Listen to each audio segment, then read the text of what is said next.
j'éclaircis ma voix. Oh. Je m'appelle Franck Hénéno, 56 ans.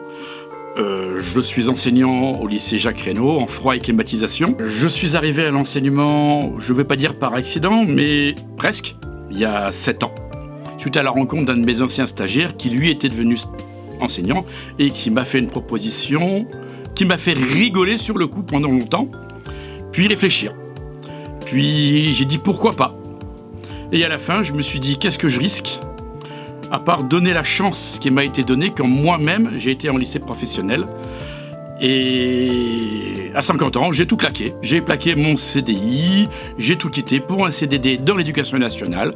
Et je me suis dit, de toute façon, je ne risque rien à part d'essayer. Et j'ai essayé. Maintenant, ça fait 7 ans. Et je pense que c'est le meilleur choix que j'ai fait de ma vie. La transmission, ce métier, je l'ai eu par mon père, qui était frigoriste lui-même, qui m'a appris très tôt l'heure du travail.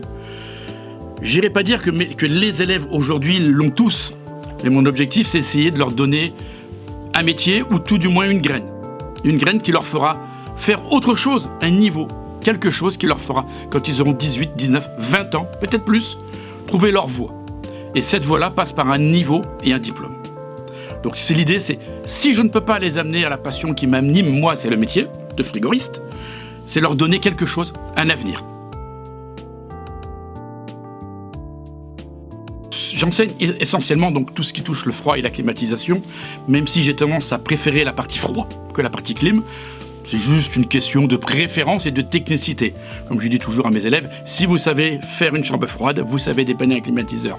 L'inverse n'est pas toujours valide. Les élèves ont du mal à le comprendre parce qu'ils ne connaissent le métier que par la clim. C'est la chose qu'ils voient, ils ne peuvent pas imaginer qu'un supermarché, derrière les frigos, il y a des gros moteurs. Et j'essaye tout doucement de leur amener cette vision, de les faire grandir. Je leur apprends donc déjà tout ce qu'il y a à l'atelier. Donc déjà, on va commencer par les bases. La plomberie, le cuivre, cintrer du cuivre, faire certaines souder, braser. Après, la compréhension d'un circuit frigorifique et aussi, malheureusement, les lois physiques qui gèrent ce circuit frigorifique. Et là, ça commence à coincer parce qu'il y a forcément un peu de science.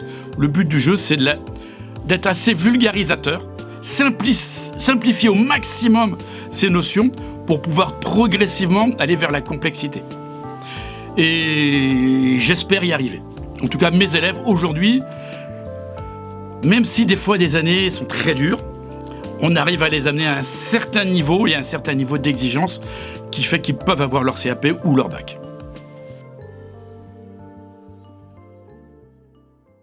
Alors, je vais le dire, il faut avoir une certaine notion, il faut être un peu, je ne vais pas dire scientifique, mais avoir une curiosité scientifique. Voilà, être curieux de la science, sans être maître de l'art, sans savoir toutes les règles, mais il faut être curieux du côté scientifique. Parce que malheureusement, un frigo, ça marche avec des lois thermodynamiques, et ça, c'est de la science. Après, il faut être manuel, parce que faut savoir faire des trous, il faut savoir câbler des câbles électriques, il faut faire de l'électricité, de la plomberie. Il y a tous les corps de métier. C'est un métier complet. On apprend la plomberie, l'électricité, la thermodynamique, des notions de mécanique, parce que malheureusement, un compresseur, c'est quand même proche d'un moteur de voiture. Donc tous ces métiers-là se retrouvent dans le diplôme de frigoriste, qui sont soit le CAP IFCA, installateur froid et conditionnement d'air, le bac pro MFER, métier du froid et de l'énergie renouvelable, et éventuellement les BTS ou les titres pro. Pour moi, c'est l'attention, parce que nos élèves, ils ont tendance à être un petit peu dans la lune. Mais quelque part, c'est pas grave, parce que j'étais comme eux. Donc, je me reconnais en eux.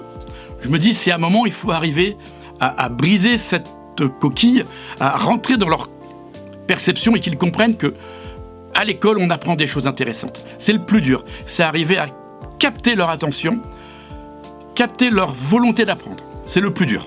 Une fois qu'on a atteint, qu'ils ont compris que ils apprennent tout seuls, et que c'est en faisant, non pas des efforts, mais en écoutant et en analysant ce que je dis, qu'ils vont comprendre. Là, je les ai gagnés et ça avance très très vite.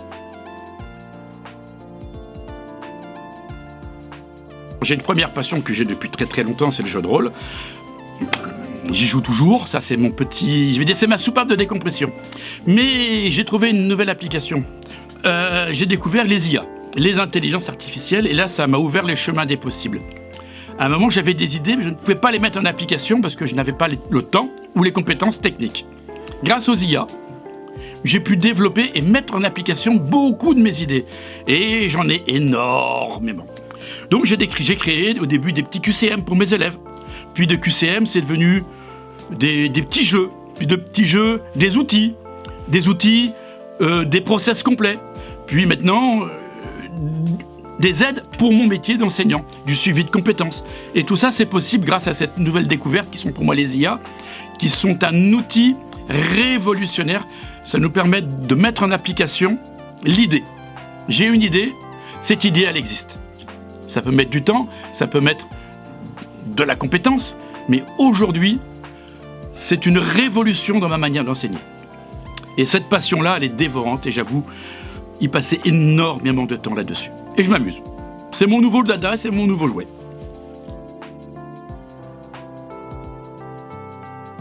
Une anecdote sur mon métier d'enseignant, c'est la réussite des élèves. Quand on voit un élève qui écrit en début de CAP, et que je le regarde ce qu'il a écrit, et que je vois INTILITUR, je dis, qu'est-ce que tu as écrit? Mais monsieur, j'ai écrit un tililupteur, comme au pays. Aujourd'hui, il a un BTS, et il écrit interrupteur correctement, il travaille. Pour moi, c'est ça, c'est la faire grandir, les élèves. Si on les prend comme ils sont, avec leur bagage et leurs difficultés, des fois ça fait sourire, on ne peut pas se moquer. Mais demain, on sait qu'ils sont devenus de belles personnes et de grandes personnes. L'évolution des jeunes, c'est ça l'anecdote.